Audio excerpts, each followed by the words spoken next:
So today we're talking about the How to Train Your Dragon remake, because they did it again. They made it a second time. Woohoo! Again, they keep doing this. We will be keeping this as non-spoiler as possible, although we will be talking about the sort of broad strokes, the sort of overarching plot that happens in How to Train Your Dragon. So if you happen to be someone who hasn't seen the original, then you might feel that this is more spoilery than we let on. But for the many of you who have seen the original, we are going to keep this spoiler-free. So with that out of the way, Marv, how do you feel about this movie? This movie was surprising. It was generally just well done. Extremely well done. I did not think I was going to enjoy it as much as I did, and I'm very glad that it turned out that way, because all these Disney remakes that we've been seeing, like we just saw Lilo and Stitch, it shouldn't have been that hard. Yeah, comparing Lilo and Stitch to this is like night and day. Why can't Disney do this? Right? Disney has been doing remakes over and over and over again, and not a single one of their remakes has even held a candle to the original. And then we go and see this, and this is goddamn incredible. So for those of you who are wondering,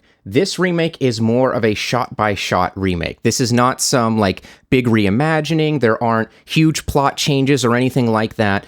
You will not have to go into this worried about, like, oh god, did they ruin it? Did they change all the jokes? Yada, yada, yada. This is about as faithful of a remake as you could possibly get. The scripts are almost identical. So visually, this movie is stunning. Incredible. The wide, sweeping shots that we get in the original look even better in live action. All of the characters are dressed perfectly. They look like the characters come to life. There isn't really anything in the film that stands out as like, that didn't look too good. The worst that you get out of this visually is, maybe a shot here or there where you can tell they're not actually on set, right? Maybe there's a green screen shot here or there. Yeah, it's mostly like a few lighting bugs where like there was just a little bit of a mishap that pulls you out of it if you're really looking for it. Regular type stuff that you would see in any movie that's using these types of things. The dragons themselves look incredible. Oh my god, stunning. It's really nice to see that even though there are so many dragons in this movie, between, of course, the ones that attack the village, the ones that we get in training, and the giant nest, that all of them look so good. It doesn't feel like Toothless was just like plucked out and we just spent all of our time and money on Toothless. Like, it is cohesively throughout the movie strong visually for those dragons. The fire looked really nice for a lot of the ones that breathe the fire. A lot of the particle effects were done very well. I'm going to try not to do this too much throughout the review, but I can't help thinking about comparing this movie to the Lion King remake, where we took in the Lion King remake these expressive cartoonish characters and brought them to life, and they're just sort of sticks. They don't have emotion. They are not showing how they feel. They feel kind of dead. But in this one, we take these cartoonish dragons and you bring them to life, and they still have their personality. Toothless is incredibly expressive. He has a lot of the same cute quirks that he had in the original. He looks almost exactly the same. His eyes are the same, the way that he emotes and moves. His eyes are so expressive. Another thing that really stands out that this movie does incredibly well is the interactions between the human characters and the dragons. In animation,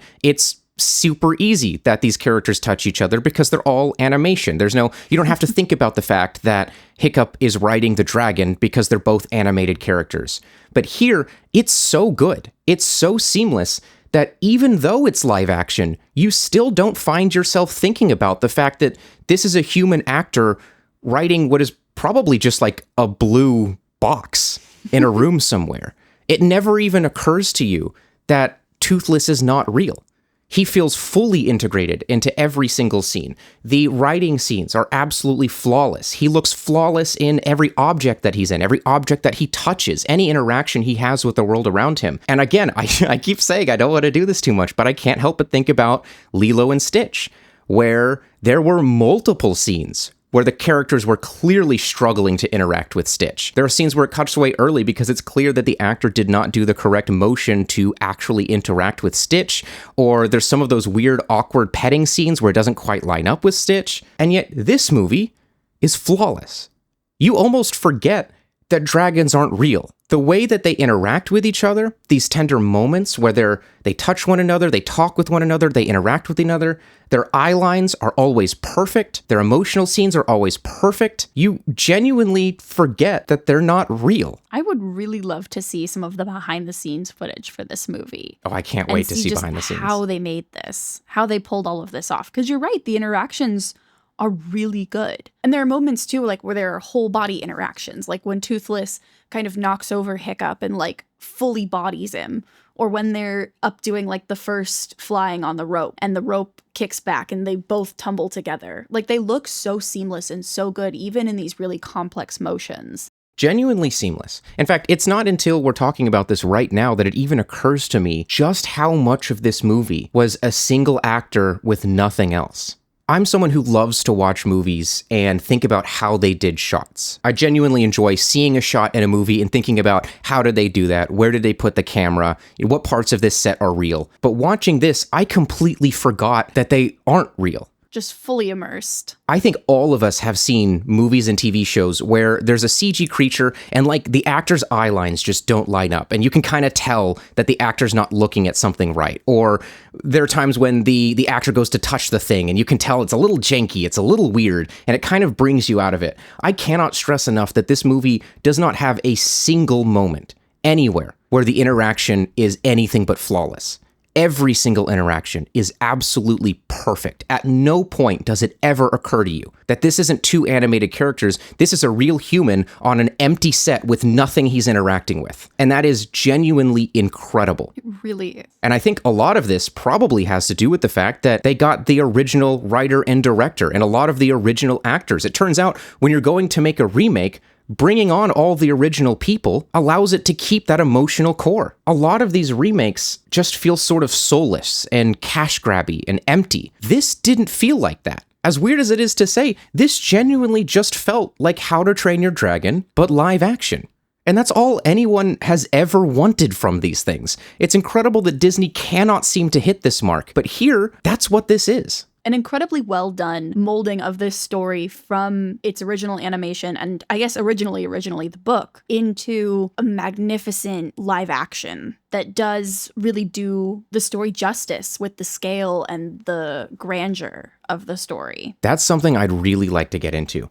I did not expect this, but I'm going to say something a little controversial. Oh, no. I think that this movie is elevated by being in live action. I think that this remake might actually compete with the original. And I know that that's an extremely controversial statement, but there's just something to it. It's hard to explain until you've seen the movie. But there's just something magical about the scale when you have real human people there. And the scene that I want to talk about that highlights it is that iconic scene in the original where Hiccup is drawing in the sand and then Toothless grabs the tree and also draws in the sand. And in the original, it's this incredible moment. It's emotional, it's moving, and it's sort of this moment where Hiccup gets to see that this is an emotionally intelligent being. Like the purpose of this scene is showing Hiccup that this isn't an animal, this is something more. That this creature has a soul.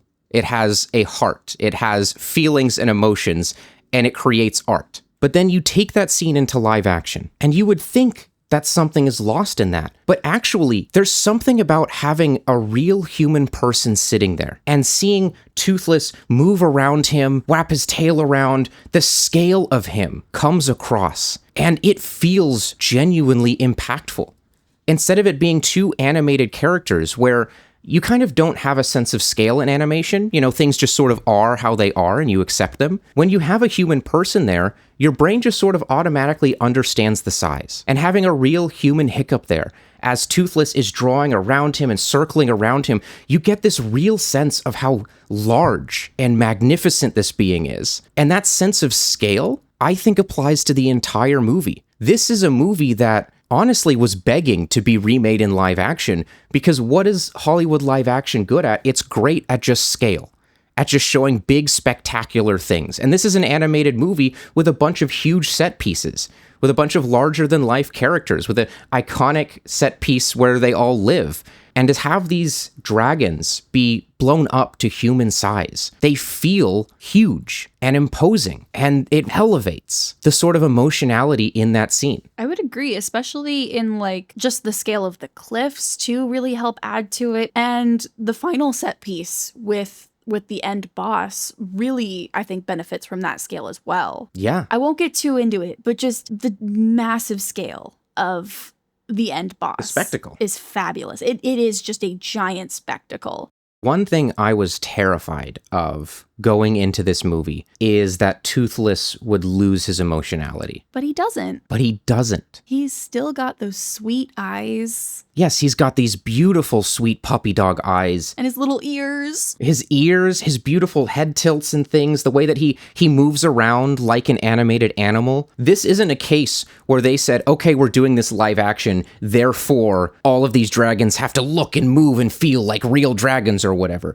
They kept the cartoonishness and just brought it to life. Toothless might as well be exactly the same. It almost feels like they ripped him right out of the animated movie. He moves the same, he talks the same, he acts the same, and he's just as expressive. Except now that you've got a real human person interacting with him, you get to feel it just that extra bit more. There's just that extra little bit of connection. And honestly, that's kind of how I would describe this movie. It's How to Train Your Dragon with just that little extra bit, just a little bit of extra sauce right on top. So if you already loved How to Train Your Dragon, you're gonna love this movie. And if you've never seen it, or if this is being introduced to, say, a new generation, I think they've got to love this thing, right? This is incredible. To be seeing this as a child. Right? I do think you're also just right on the money about bringing back the creative team, right? Because we are almost, a decade away from the original How to Train Your Dragon. And it really does feel like the creative team looked at this and they watched what elements became special to the fan base. And you can really feel that because that's where they do spend that extra time in those extra moments.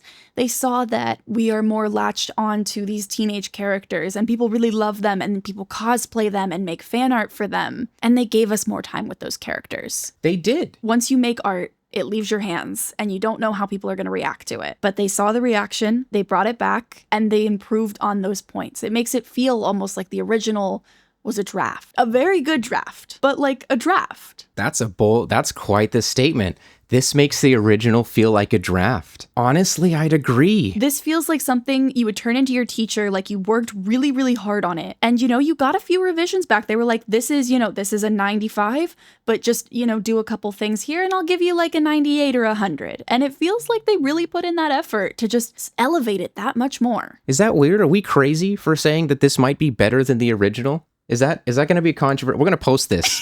We saw this early. We saw this like the earliest you could possibly see. I think Wednesday night is when the 11th. So we haven't seen anyone's reactions to this whatsoever. I hope we're not alone in doing that. I hope other people genuinely get to see and feel just the extra that's in this movie. And you touched on it a little bit. One thing that this movie does over the original is that little extra spice I was mentioning, just that little bit extra. There are teeny tiny extra little moments littered all throughout. We're going to keep this as spoiler free. Little moments where the camera lasts just a second longer than it did in the original, or we get to see just a slightly different angle that shows us more. Or as you mentioned, for every single one of the teens, they get one extra scene just somewhere throughout the movie. They just get a little bit extra that adds to their personality. It's nothing transformative. It's not like here's, an extra subplot B that came out of nowhere. It's just a little bit extra somewhere. One in particular, the big misogynist man who's just obnoxious. He gets a little bit extra in this movie, and it's maybe a total of a minute, like throughout the entire movie. All of the little extra bits he gets add up to maybe a minute. Minute and a half, max. And yet,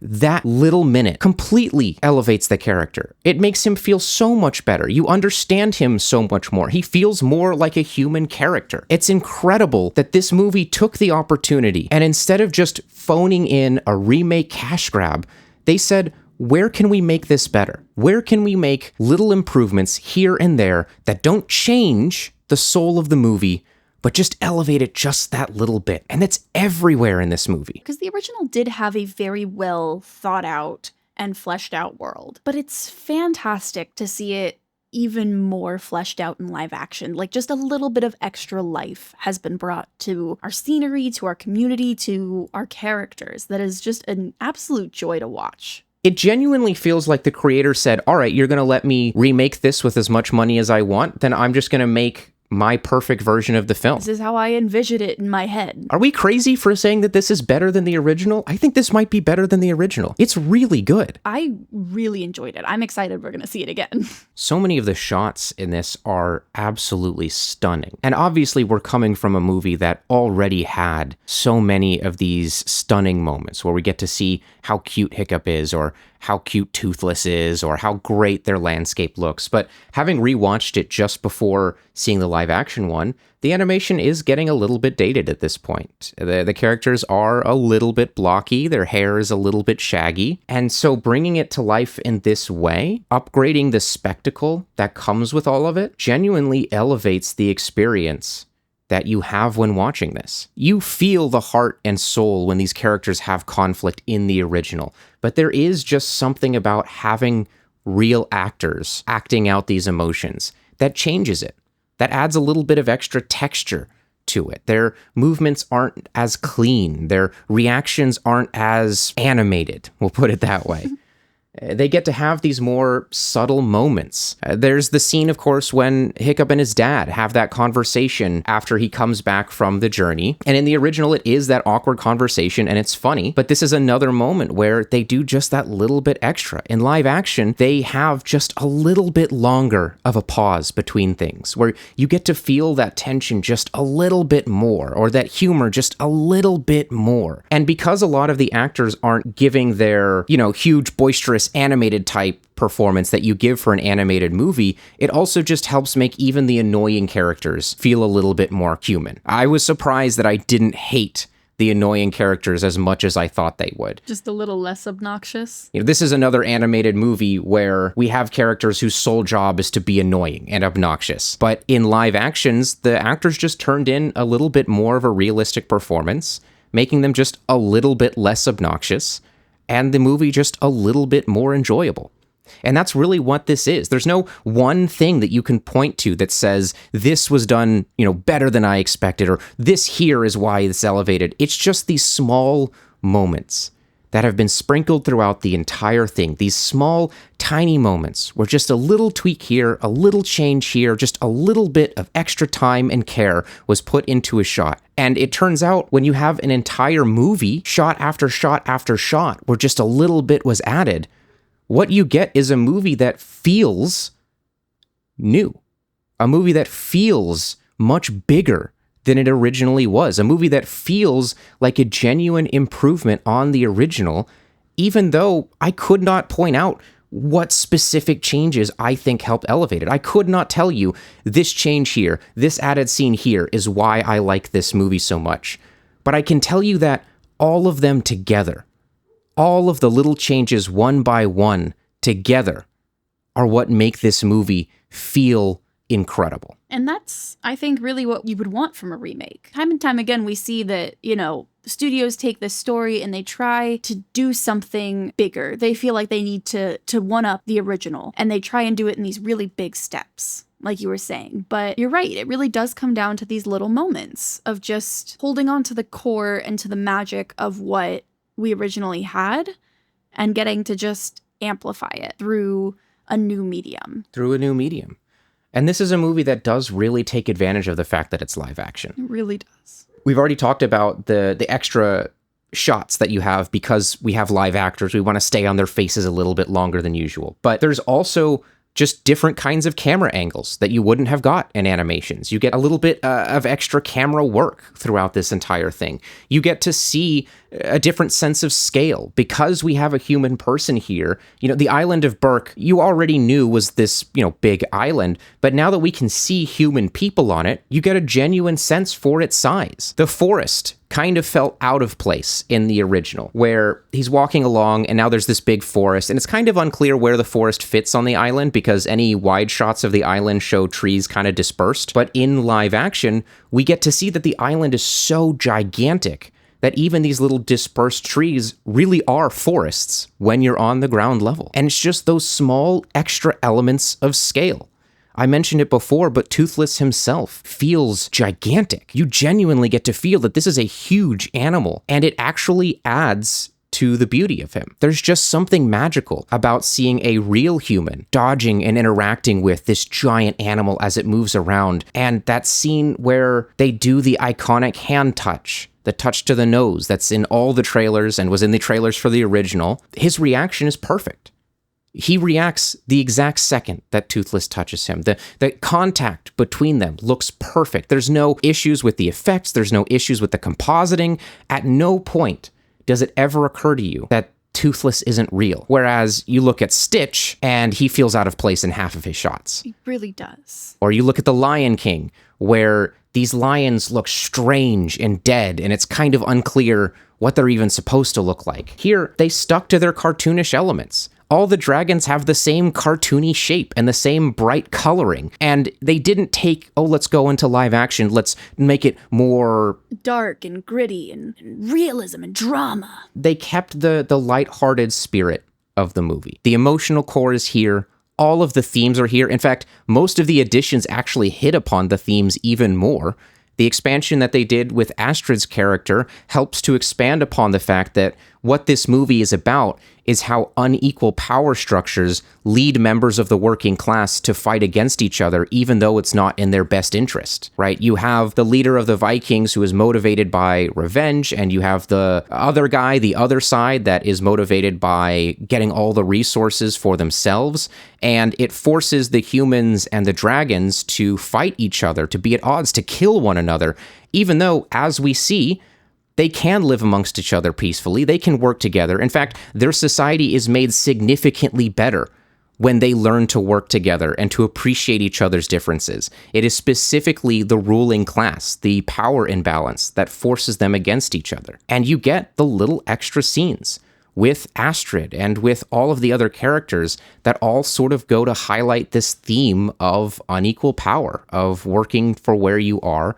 and of how working people are made to fight one another. I love that you can watch any movie and find something about a class struggle. American art is very often born out of the class struggle. Some of our most iconic American themes, even down to the cowboy, is actually a dilution of what was originally stories about class struggle. This is a country that is defined by the disparity between the wealthy and the working class. And so a lot of our art does go towards that disparity. You can find that type of messaging in almost every piece of American media because inequality between the rich and the working class is sort of a key tenet of our nation. And it's really seen too in a lot of the ways that they give Astrid a bigger role a little bit in this movie. They give her a little more responsibility and a little bit more character depth. Her new little monologue that she gets really helps define the world outside, right? Because we don't really get much details about the inner workings of the town as much in the original, but her addition of that monologue and some of the comments we get from the other characters and the other teens about Hiccup being like the son of the chief and what privilege that gives him really does help to flesh out the interpersonal conflicts, does help explain why Astrid cares so much, aside from the fact that, like, these are just the expectations, but this is the way to climb in society, is through dragon killing. That's one thing I did quite enjoy as a change coming into this one, is that in the original, they sort of just hate Hiccup because he's the protagonist, because he messes everything up and he's bad at dragon hunting, so he's a big nerd and they hate him. Just a big stupid klutz. But here, they hate him for those reasons, just like they did in the original, but there's this added element of also he's the chief's son. It's not just that people are upset that he's bad at everything and he keeps messing things up. People are upset that he gets to be where he is despite that he is bad at everything, and yet he gets to come to training because his dad is the chief. He gets all of these privileges because his dad is the chief. He gets treated differently because his dad is the chief, even though any one of them being as incompetent as Hiccup would have resulted in a completely different reaction. One of the pieces that are really elevated in this live action is the dragon training, is that arena, is seeing it from all these new angles. I would think in particular the blue dragon, Astrid's dragon in the maze. In the original, most of the shots that help show that scale are top down, and it's really hard to feel that same sense of scale. But I think in the live action, we are able to feel much more threatened and much more alive within this big maze because they've made the walls higher. They've added to that like eerie sense within the cage. And seeing the dragons actually get to react to this like large metal cage if they do try and leave. I think the story that we get in the training arc is elevated by the live action. It helps it feel much more dangerous and much more impactful because we get so much closer to the danger. I think you're able to feel the gravity of the situation in dragon training much more. Astrid feels much more validated when she's like, why is no one taking this seriously? Like, what is happening? You feel much more for her in this new situation. Yeah, because in the original, she just comes off as kind of bratty and annoyed. She feels entitled in the original. She feels like she thinks she deserves to be where she is. In this one, because we get those little extra moments throughout, with the training and with Astrid, you do understand that she's not upset because her character trait is being upset. She's upset because she's worked really hard for this, and she's really looked forward for this, and she sees this as a way to a better life, and everyone around her is an idiot child who's not taking this seriously. And that means that she's constantly faced with the reality that she has worked so hard to get where she is, and yet everyone around her has just been sort of gifted this. Them not taking it seriously is living proof that they have not had to work as hard as she has. And I think it also helps with her change throughout the rest of the movie.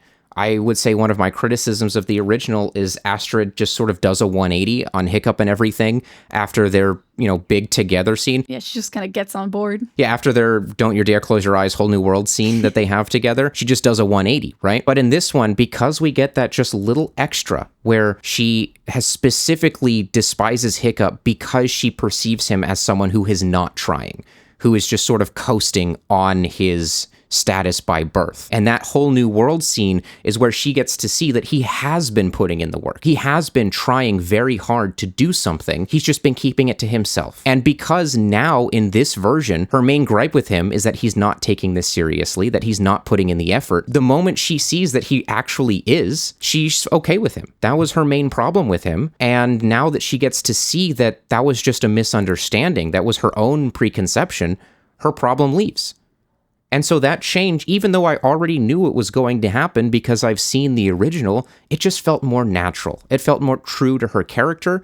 It didn't feel like I am the female lead, therefore I must now like the male lead. Because we spent the extra time to clearly define why she is upset with him, her change feels more natural. And it's just all coming back to the idea of bringing in the original creators. Because I would expect that that was always the plan. I expect that when he wrote the original, he had always imagined that's why she was upset with him. And it's just one of those things where when you're working with animation, especially when DreamWorks was a much smaller studio with fewer resources, not doing well at the time, you have to just cut pieces. You just don't have the time to do these things. And now that he has the time to do these things, he does. And that's really what we're getting at, is that every addition here feels like it was supposed to be in the original. There is not a single part that feels out of place. There is not a single part that feels added for the sake of adding something. Every single little bit sprinkled in throughout feels like it was part of the original script, or at the very least was always in the creator's head, in his mind, when he was imagining this world. Yeah, it feels like a true adaptation rather than like a rewriting. It just respects the source material. I don't know what more you could possibly want from a live-action remake. Maybe you have your own gripes with live-action remakes as a whole. I'd probably agree with you there. But if we just put that aside and accept that this is the world that we live in now, studios are making live-action remakes. This is the best you could get. This is the gold standard for what a live-action remake should be. This takes the original material. It stays true to the original material. It elevates the material when it can, and it makes use of the live-action format in ways that you couldn't have done during the cartoon. This is the perfect live-action remake, to the point where, as you said, it kind of makes the original look like a rough draft. If we are to say something negative about this movie, I would say the one change that I thought was a little weird, and again, non-spoilers, was the part where Toothless started speaking in like full human sentences, and he said, subscribe to Marvin Laurie and share this video with people who you think would like it, especially since they used an AI recreation of Steve Buscemi's voice to say it. And I don't know about you, but I just feel like Steve Buscemi's voice coming from Toothless saying, subscribe to Marvin Laurie and share this video with people who would like it, just took me out of the movie a little bit. If I were to give one criticism, I'd say next time, maybe have Toothless voiced by Liam Neeson.